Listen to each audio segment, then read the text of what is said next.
Oh, happy day. Oh, when Jesus was. When Jesus was. On tape des mains. When Jesus was. He washed my sins away. Oh, happy day. Oh, happy day. Oh, happy day. Oh, happy day. Oh, when Jesus washed. When Jesus washed. When Jesus washed. He washed my sins away. Oh, happy day. He taught.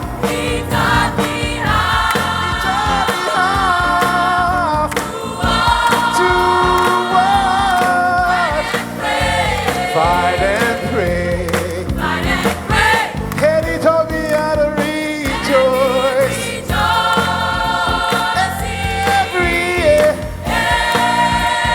Every day. On recommence. Oh, happy day. Oh, happy day. When Jesus was. When Jesus was, my Savior was, He washed my sins away. Je regarde du monde qui danse pas. Happy day. He taught me. On tape des mains. To us. Fight and pray. Fight and pray. And he taught me how to rejoice. Every year. Je vais venir chercher du monde. Every day.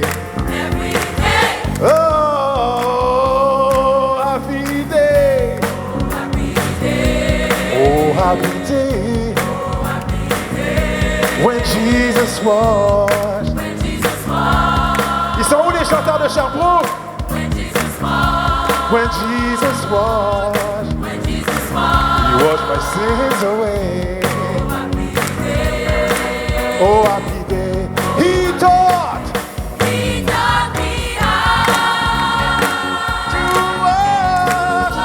On danse avec moi.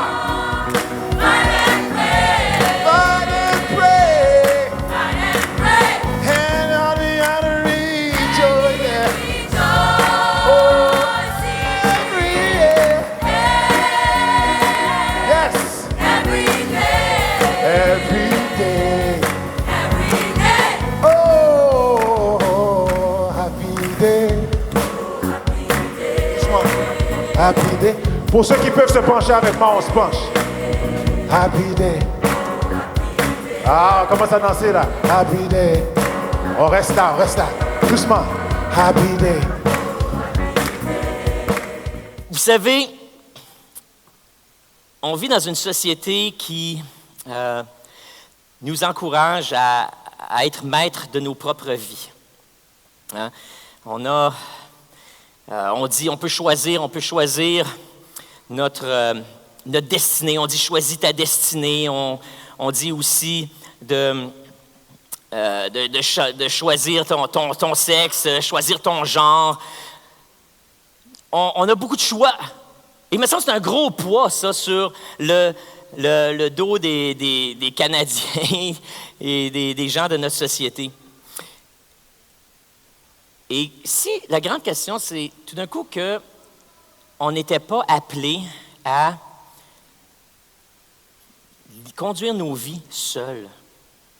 Et si on avait été créé, au contraire, pour opérer en harmonie avec Dieu. Et c'est la proposition que je vous fais aujourd'hui. Je vous invite, on va regarder ensemble dans le livre ou l'Épître aux Corinthiens, 1 Corinthiens chapitre 15, les versets 20 et 27. Et ceux qui ont leur Bible électronique ou papier, vous pouvez ouvrir là. Et on va lire ensemble un extrait et voir ce que l'apôtre Paul nous dit à propos de Jésus et à propos de ce qu'il est et ce qu'il a accompli et ce qui s'en vient aussi.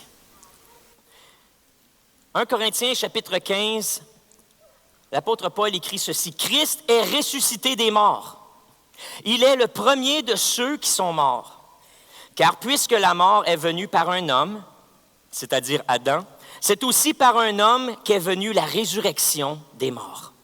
Et comme tous meurent en Adam, de même aussi tous revivront en Jésus-Christ. Et ensuite viendra la fin, quand il remettra le royaume à celui qui est Dieu et Père, après avoir détruit toute domination, toute autorité et toute puissance. Car il faut qu'il règne jusqu'à ce qu'il ait mis tous les ennemis sous ses pieds. Et le dernier ennemi qui sera détruit, c'est la mort. Dieu, en effet, a mis sous ses pieds. Et lorsque toutes choses lui auront été soumises, alors le Fils lui-même sera soumis à celui qui lui a soumis toutes choses, afin que Dieu soit tout en tous. » Alors, ce passage de la Bible est rempli de bonnes nouvelles et je veux en souligner 4 avec vous ce matin. Et la première bonne nouvelle, c'est que Jésus est déjà roi de l'univers. Paul ici ne dit pas « Jésus régnera dans le futur », mais il dit « Il faut que Jésus déjà, qu'il règne ». Il parle au présent, il faut que Jésus règne. Il règne maintenant. Nous n'avons pas besoin d'attendre la fin du monde, l'Apocalypse, la destruction de la planète ou le retour de Jésus dans les airs. La Bible est claire, il est déjà installé sur le trône. Il est couronné. Et c'est pour ça qu'aujourd'hui, sans scrupule, on a mis une couronne sur l'estrade, on a placé un trône, parce que Jésus règne déjà. Il a été intronisé roi à sa mort et confirmé à sa résurrection. Mais certains diront, il fait mal sa job. S'il est roi, regarde la guerre, regarde la pauvreté, les crimes, la crise climatique, et on en passe, là. Où est Jésus dans tout ça, s'il règne? Et les premiers chrétiens, qui se faisaient eux-mêmes persécuter, se posaient les mêmes questions. Et l'auteur de l'Épître aux Hébreux connaissait bien ce paradoxe dans lequel on vit. Il écrit dans Hébreux, au chapitre 2, les versets 8 et 7, « En effet, en soumettant toutes choses à Jésus, Dieu n'a rien laissé qui ne lui fût soumis. Cependant, nous ne voyons pas encore maintenant que toute chose lui soit soumise. Mais celui qui a été abaissé pour un peu de temps en dessous des anges, Jésus, nous le savons, déjà couronné de gloire et d'honneur. » Les gens du premier siècle se posaient les mêmes questions de nous. Si Jésus est roi, il est où? Et l'auteur d'Hébreux nous dit, son royaume est invisible. Il n'est pas perceptible à l'œil nu et pourtant, il est déjà en action. Le roi est ici maintenant, qu'on le croit ou non, qu'on le voit ou non, ou qu'on aimerait qu'il dirige d'une autre manière. C'est une réalité qui est à la fois historique et ontologique. Le règne de Jésus est bien réel, mais il se déploie lentement sur la terre. Il s'étend lentement sur la terre. L'apôtre Paul écrit dans le texte qu'on a lu au début, « Il règne jusqu'à ce qu'il ait mis tous ses ennemis sous ses pieds. » Alors on vit dans une tension présentement. Le royaume de Dieu est là, mais il n'est pas encore pleinement manifesté. Paul dit que la vie, c'est un combat. Et je pense qu'on peut tous s'entendre là-dessus, n'est-ce pas? La vie n'est pas facile. Comme dans tous les royaumes, il y a des ennemis à combattre. Il y a des guerres à livrer. Et Paul nous parle ici même d'êtres spirituels, maléfiques, avec différents degrés d'influence qu'il nomme des dominations, des autorités, des puissances. Entre autres, il parle de créatures au service de Satan, qui ont pour seul objectif de saboter les plans de Dieu pour la création tout entière, en passant par ta propre vie et la vie de tes bien-aimés. Mais il y a d'autres choses aussi qui font la guerre au royaume de Dieu. Il y a des structures de pouvoir et d'oppression. que les humains ont mis en place et qui sont enracinés depuis des siècles et qui ralentissent l'avancement des plans de Jésus. Pensez à combien de siècles que ça a pris pour abolir l'esclavage ou encore pour arriver à l'égalité de l'homme et de la femme. Et puis, il y a encore du chemin à faire. En plus des structures d'oppression qui sont en place, il y a aussi l'orgueil, la méchanceté, la vengeance, la cupidité, l'égoïsme, la perversion. Tous ces vices sont à la merci du plus beau cadeau que Dieu nous a fait, c'est-à-dire le libre arbitre. On peut choisir de faire le bien ou on peut choisir le mal. On peut choisir de se ranger avec Jésus ou on peut choisir de se ranger contre lui ou de l'ignorer complètement. Mais je peux vous dire que ceux qui l'ignorent et ceux qui se rangent contre lui n'aident pas à faire avancer le royaume de Dieu sur la terre, n'aident pas à transformer la société. Combien de souffrances sont causées par des décisions humaines? Parce qu'on le veuille ou non, pour le meilleur ou pour le pire, Jésus ne force jamais quelqu'un de faire ce qu'il veut.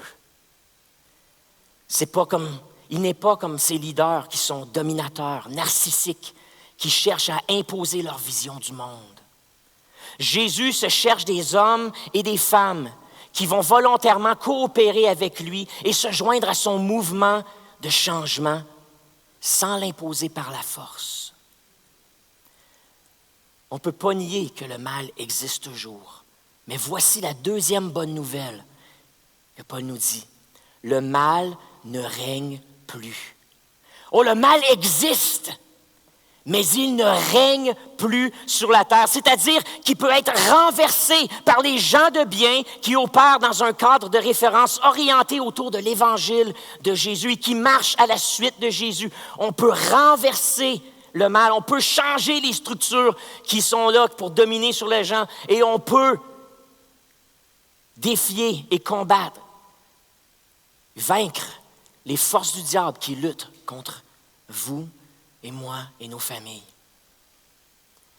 Paul nous parle aussi d'un dernier ennemi qui reste à vaincre.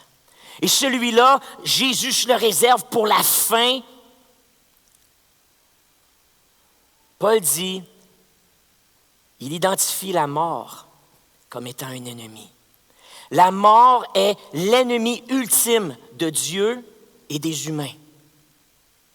J'ai rencontré tellement de gens qui en veulent à Dieu parce qu'on leur a dit que Dieu est venu chercher leurs êtres chers. Ou encore qu'on a essayé de les consoler avec des platitudes comme « Dieu avait besoin d'elle ou de lui au ciel ». Quelle sottise! Quelle sottise! Nous savons instinctivement que la mort est un ennemi, que la mort, c'est quelque chose contre lequel on lutte. On a un hôpital ici, on a une université qui cherche des solutions pour repousser les frontières de la mort. À chaque fois qu'on rentre à l'hôpital pour se faire soigner, on refuse de se laisser mourir. C'est instinctif à l'être humain de vivre, et si c'était possible, de vivre pour toujours. La mort est un ennemi, ce n'est pas un outil dans les mains de Dieu. C'est un ennemi qu'il va vaincre. Mais malheureusement, les gens appliquent à la mort une perspective de l'Ancien Testament. Avant que Jésus vienne et avant que Jésus nous parle de la vie éternelle, les gens n'avaient pas d'espoir.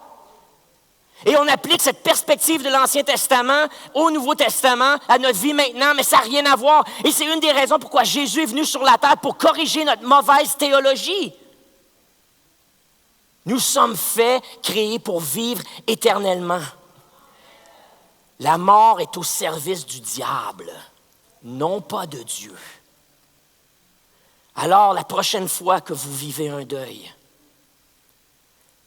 mettez votre colère à bonne place, pas sur Dieu.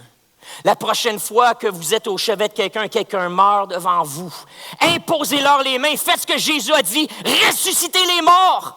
Et puis, si vos prières ne fonctionnent pas, pleurez avec ceux qui sont en deuil, mais ne leur servez pas des platitudes et de la mauvaise théologie. Pleurez, souffrez avec eux et marchez avec eux dans le chemin de la consolation et du réconfort. Si la mort était au service de Dieu, pourquoi est-ce que Jésus nous aurait dit de ressusciter les morts? La mort n'est pas au service d'un Dieu arbitraire.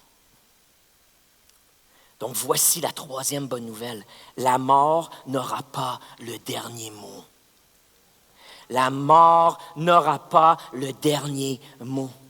Oui, la mort pour le chrétien n'est simplement qu'un passage, un rite de passage vers une vie éternelle. La vraie vie commence. Comme des bébés dans le sein de leur mère qui sont là, ils sont bien confortables dans le ventre, puis ça flotte, puis ça se tourne d'un bord puis de l'autre, donne des petits coups de pied, puis tout ça. Puis ils pensent qu'ils ont vu, qu'ils connaissent la vie. Ils entendent le son de ce qui se passe à l'extérieur du sein maternel. Ils voient des ombres, ils voient des lumières, ils entendent la voix de leurs parents. Ils pensent que c'est ça la vie, jusqu'au jour où soudainement ils sont éjectés violemment de l'utérus. Et que là, soudainement, ils sont aveuglés par une lumière qu'ils n'avaient jamais vue avant, qui entendent des bruits qu'ils n'avaient jamais vus avant, et qui respirent soudainement comme ils n'ont jamais respiré avant, et qui découvrent une vie qui est tellement plus longue que les 9 mois qu'ils ont vécu dans le sein de leur mère. Ça, c'est une métaphore pour ce qu'est la vraie vie qui nous attend, frères et sœurs. La mort, c'est simplement une naissance vers une vie encore meilleure, plus longue, plus épanouie, plus éclatante. La mort n'aura pas le dernier mot. Elle n'est pas finale, mais même la mort sera détruite. Et sur la terre, lorsque Jésus, son royaume sera pleinement établi, il n'y aura plus de mort. Et ceux qui s'allient avec Jésus vivront pour toujours. Ils ressusciteront comme Christ l'a fait au jour de Pâques. Au verset 24, l'apôtre Paul enseigne qu'une fois que les forces du mal seront anéanties et que la mort sera vaincue, alors viendra la fin, nous dit-il. Quand Jésus remettra le royaume à celui qui lui a donné, à Dieu son Père. Quand Paul parle de la fin ici, il n'est pas en train de parler de la fin du monde. Il n'est pas en train de parler de l'arrêt du temps. Il n'est pas en train de parler que là, c'est fini. Mais le mot signifie plutôt un accomplissement. Lorsque le plan de Dieu va aboutir à son objectif, lorsque le plan de Dieu sera accompli sur la terre, c'est de ça qu'il parle. Le moment où plus rien ne résistera à Dieu.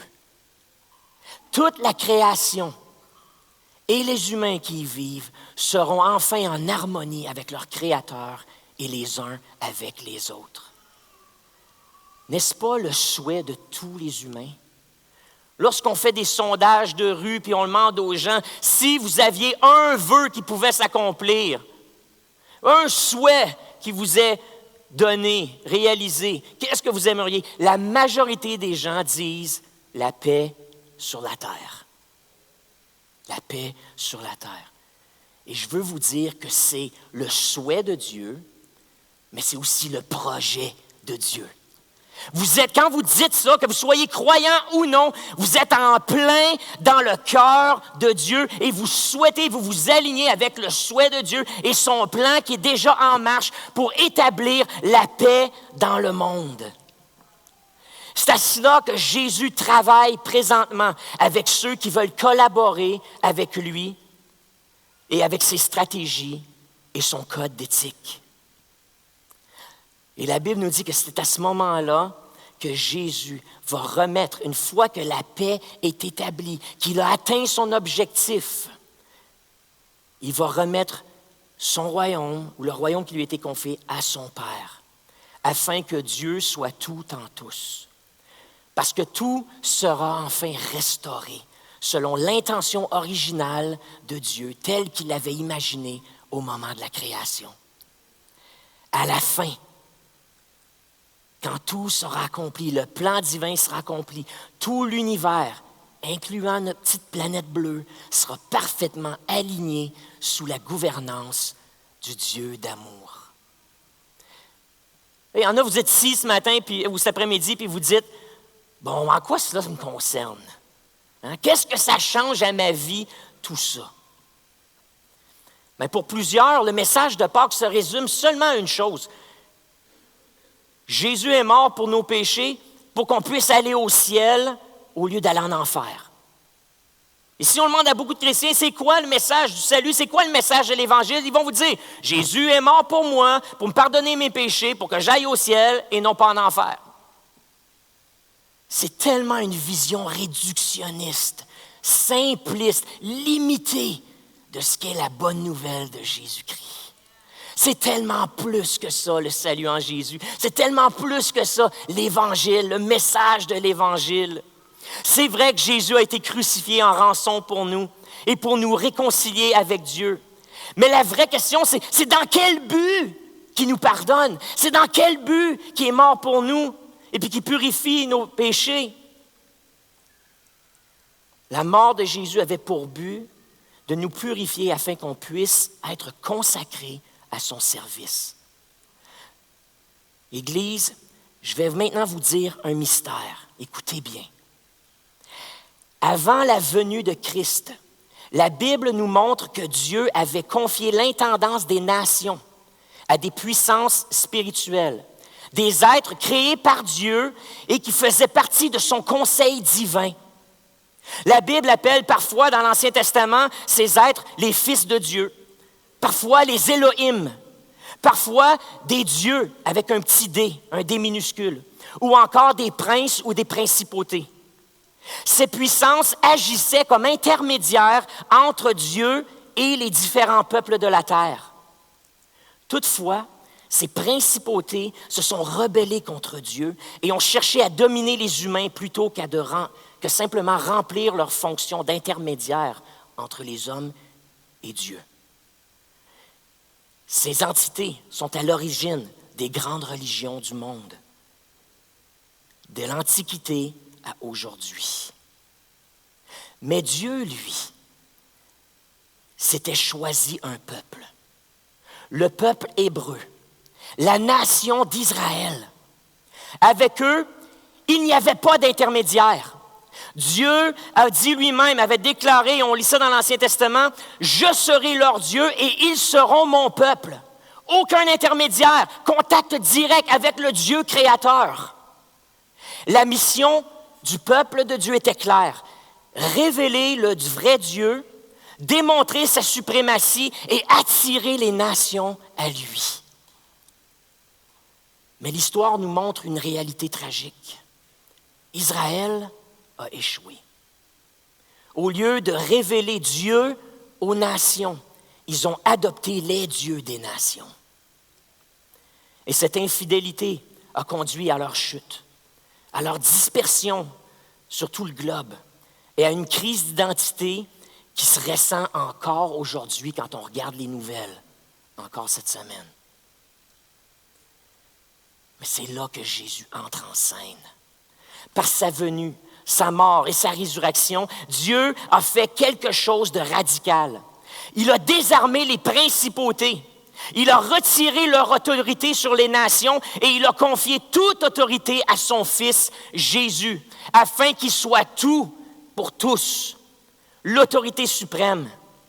Et cette fois, Dieu passe plus par une nation ethnique pour étendre son royaume, mais il forme un peuple nouveau, un peuple spirituel composé de toutes les nations qu'on appelle l'Église. Et quand je vous regarde, Église de Carrefour, je vois le plan de Dieu en action. Des gens de toutes les nations rassemblés sous un même roi, un même Dieu, travaillant à l'expansion de son royaume sur terre. Vous êtes la réalisation du plan de Dieu. Wow! Alors voici la 4e et dernière bonne nouvelle. Jésus te fait mandataire de son royaume. Jésus ne t'a pas sauvé pour t'amener au ciel, pendant que le reste de la planète sombre dans la déchéance. Ce n'est pas le plan de Dieu. Mais il faut que tu comprennes que le paradis, c'est simplement un court séjour où va reposer ton esprit en attendant la résurrection des morts. Et une fois, aussitôt que tu reçois ton nouveau corps, nous allons revenir avec Jésus pour vivre sur une terre transformée. C'est pas au ciel en train de jouer de la harpe des nuages qu'on va passer l'éternité, mais c'est sur la terre avec le royaume de Dieu étendu dans un environnement renouvelé, une planète renouvelée, là où la paix et la joie et l'amour règnent à perpétuité. Il t'a sauvé, purifié, justifié pour te rendre apte à devenir un participant actif dans son royaume sur la terre dès maintenant et pour toujours. La destination finale n'est pas le ciel, mais ce que la Bible appelle la nouvelle création est notre destination finale. Depuis la résurrection, l'Église de Jésus a hérité d'une double mission. Premièrement, une mission spirituelle. Faire connaître Jésus, réconcilier les humains avec Dieu. Et cette mission spirituelle se fait en annonçant l'Évangile, en démontrant la puissance de Dieu par une vie transformée et par des miracles et des prodiges. Et deuxièmement, une mission terrestre. Exprimer le royaume de Dieu dans le monde réel dès maintenant. Quand les croyants contribuent à bâtir des sociétés justes, ils apportent des solutions surprenantes. Lorsqu'ils participent au bien commun, qu'ils influencent la culture et deviennent des agents de guérison, le royaume invisible de Jésus devient visible. Nos communautés de foi locales, comme l'Église de Carrefour, ont comme raison d'être des micro-représentations du royaume de Jésus.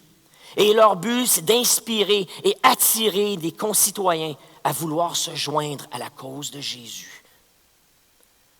Le royaume de Jésus ne se limite pas à l'Église, mais il cherche à s'exprimer dans toutes les sphères de la société.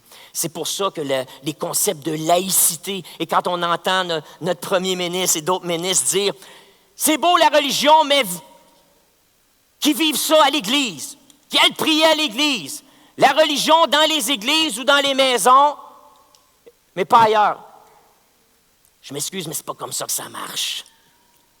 L'Église est partout. Vous êtes partout. Vous travaillez dans le milieu de la santé. Vous travaillez dans le milieu de l'éducation. Vous êtes dans nos industries. Vous êtes, certains d'entre vous, en politique. Vous êtes dans toutes sortes d'environnements, dans les environnements de technologie, dans la recherche. Vous êtes partout. L'Église est partout où vous êtes. Et Jésus cherche à remplir la terre. Le mandat se renouvelle de génération en génération jusqu'au jour où tous les habitants du monde auront entendu parler de Jésus et que la terre sera remplie de la connaissance de Dieu. Alors, la Bible nous dit, Jésus va revenir en chair, en os, mais avec le pouvoir de passer à travers les portes, comme il faisait quand il est apparu à ses disciples. Il était capable de manger du barbecue, des petits poissons sur le bord de la plage avec eux, et en même temps, il était capable d'apparaître puis de disparaître. Il était plus limité aux lois de la physique telles qu'on les connaît et telles qu'on l'expérimente. Capable de vivre à la fois sur la terre et de vivre dans le ciel. Et lorsque Jésus va revenir, le ciel et la terre vont se fondre un avec l'autre. La dimension spirituelle et la dimension temporelle vont se jumeler ensemble, vont se fusionner. Et il n'y aura plus de séparation. Et tous les gens, tous les habitants de la terre vont être capables de voir Dieu, d'interagir avec lui. Et pourtant, nous serons transformés et non plus limités. La Bible nous dit que Christ a été le premier à expérimenter cette transformation-là à sa résurrection. Il est les prémices, le premier-né de la nouvelle création.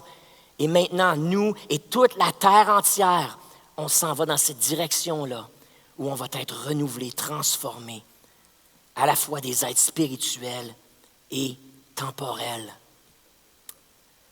Jésus viendra en personne mettre la touche finale à son plan de rédemption. Il va éradiquer toutes les forces du mal qui luttent contre lui et contre son Église et la race humaine. Et il apportera une paix durable sur la terre. Il anéantira même la mort une fois pour toutes. Ce que nous donne la royauté de Christ, mes amis,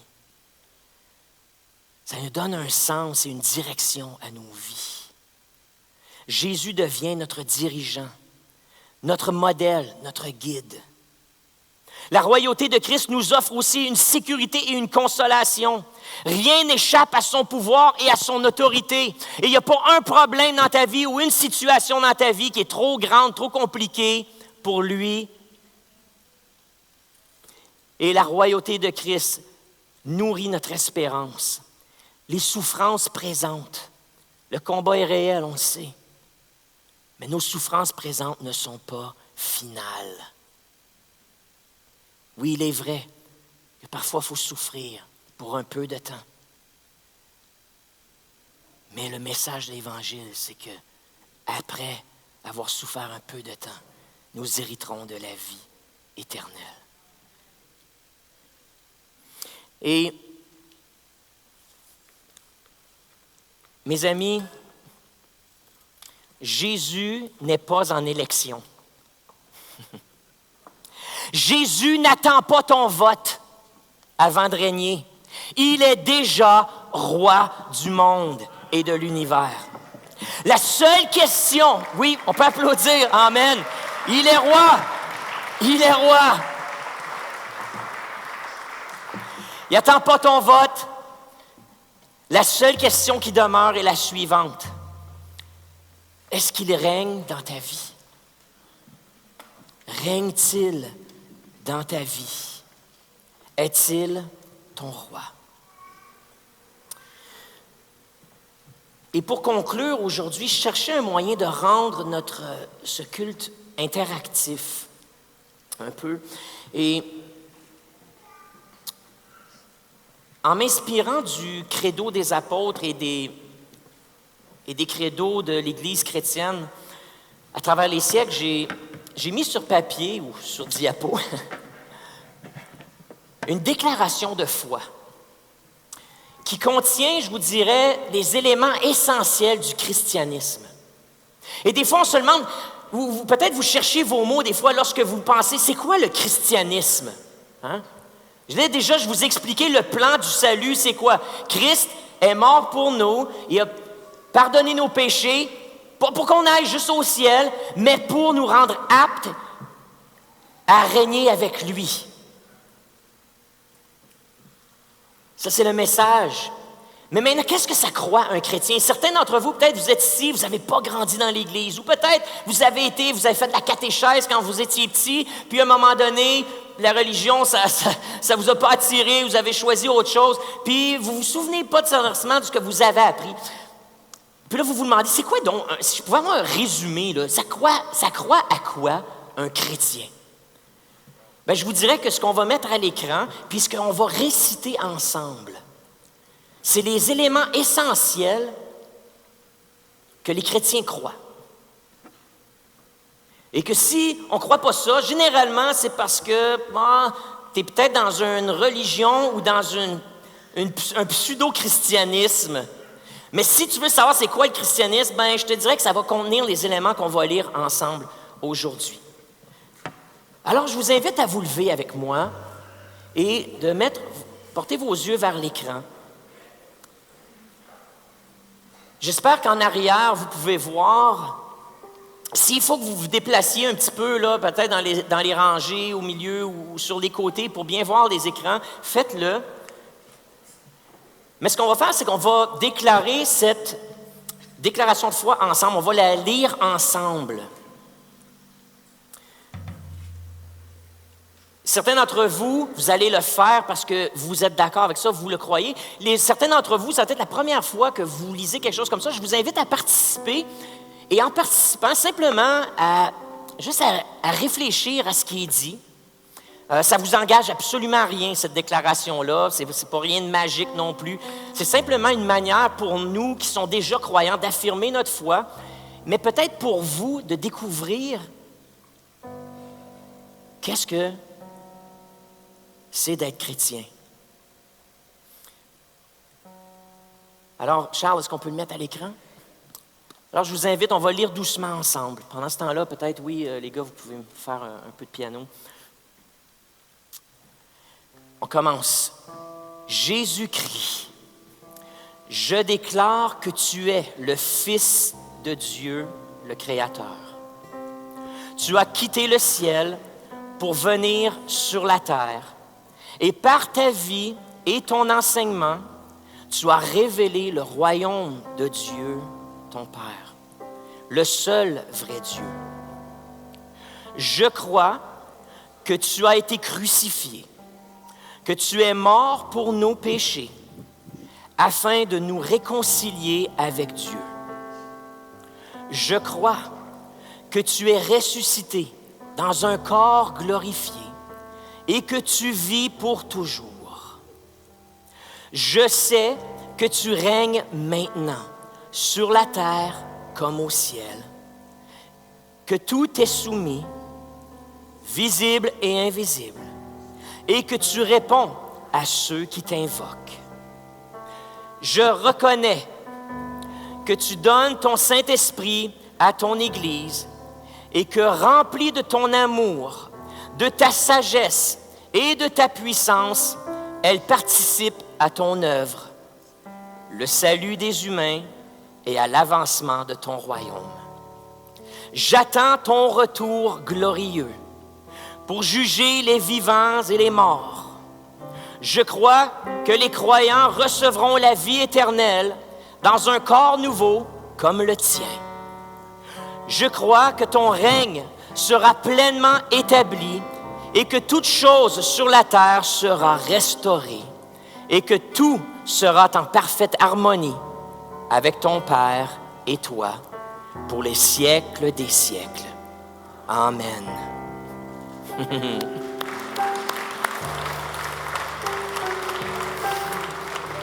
Alléluia. C'est ça, le christianisme.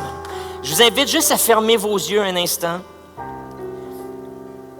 Certains d'entre vous êtes ici, puis ça fait longtemps que vous n'êtes pas allés à l'église. On est tellement content que vous ayez choisi de venir. On est tellement heureux que vous ayez accepté l'invitation d'un parent ou d'un ami pour venir aujourd'hui. Et peut-être le message que tu as entendu, tu n'avais jamais entendu parler du christianisme comme ça. Tu n'avais jamais entendu parler de Jésus comme ça. Tu viens d'apprendre des choses sur le monde spirituel puis sur le monde dans lequel on vit qui te touchent et te bouleversent profondément. Et tu dis, j'aimerais ça me joindre à ce mouvement de transformation. J'aimerais ça me ranger avec Jésus. Et on va réciter ensemble une prière. Si c'est toi ce matin, puis tu dis pour la première fois, là, ou peut-être tu l'as fait quand tu étais jeune, puis aujourd'hui, tu t'étais éloigné de Dieu, puis tu as le goût de reconsacrer ta vie à Dieu. Je t'invite à faire cette prière en 4 petites phrases. Et tu peux les répéter après moi. Jésus, pardonne mes péchés. Jésus, règne dans ma vie. Jésus, remplis-moi de ton Saint-Esprit. Et sers-toi de moi pour la gloire de ton nom. Amen. Si tu as fait cette prière-là aujourd'hui pour la première fois du fond de ton cœur, puis tu dis, je veux en savoir plus. Tu m'as mis l'eau à la bouche, Pasteur Pascal. Prends le temps aujourd'hui de remplir la petite carte, puis indique-le. Aujourd'hui, là, j'ai donné ma vie à Jésus. Je pense qu'il y a une petite case sur la carte. J'ai donné ma vie à Jésus. Et puis, amène la petite carte à l'arrière, à la fin. Puis, quelqu'un de notre équipe va t'appeler cette semaine, puis on va parler avec toi des différentes manières qu'on peut cheminer, puis qu'on peut t'aider à grandir dans ta foi. Si ce n'est pas déjà fait, prenez un instant pour vous abonner à notre page et n'oubliez pas de cliquer « Aimer » avant la fin de l'enseignement. Si vous avez besoin de prière ou d'accompagnement spirituel, n'hésitez pas à communiquer avec nous à l'adresse courriel suivante: sos@lecarrefour.org.